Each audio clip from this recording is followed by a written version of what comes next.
After World War II, China became a communist nation in 1949, led by Mao Zedong. The U.S. refused to recognize this new government.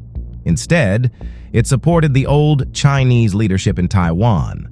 During the 1950s, the U.S. and China were on opposite sides in the Korean War. There was no official contact, only fear, tension, and silence.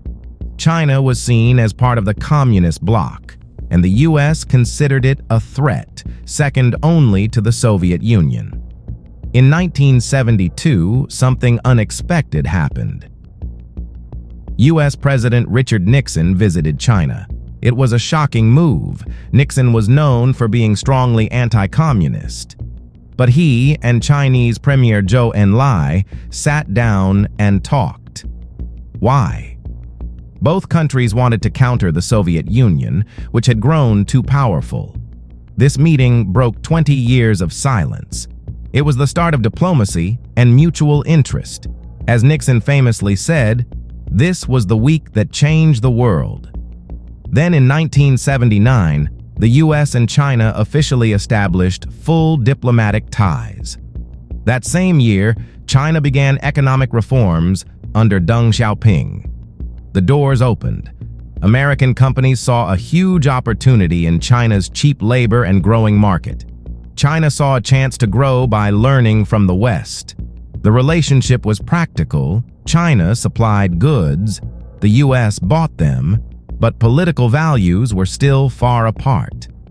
In 1989, when China crushed pro-democracy protests in Tiananmen Square, the U.S. responded with sanctions.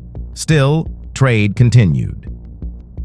In 2001, China joined the World Trade Organization.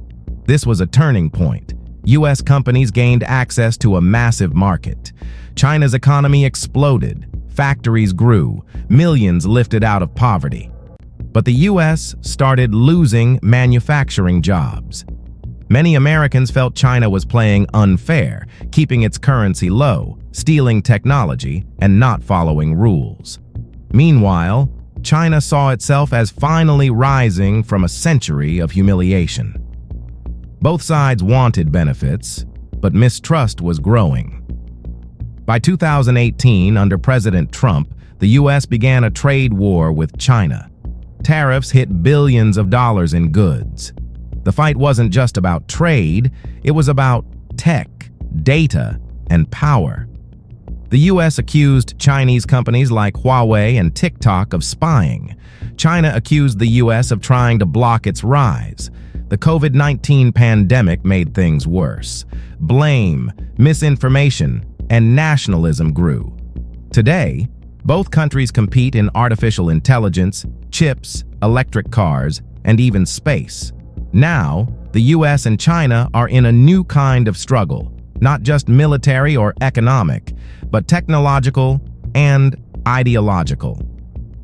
The U.S. calls it strategic competition. China calls it peaceful rise. But both are building alliances, increasing defense budgets, and fighting for influence in Asia, Africa, and the internet. Trade continues, but trust is low. Diplomacy still happens, but rivalry is rising. This is not just about two countries. It's about the future of global leadership, economic stability, and digital control. The U.S. and China don't need to be enemies, but they are no longer just partners. The story of their relationship is still being written, and what happens next will shape the next 50 years.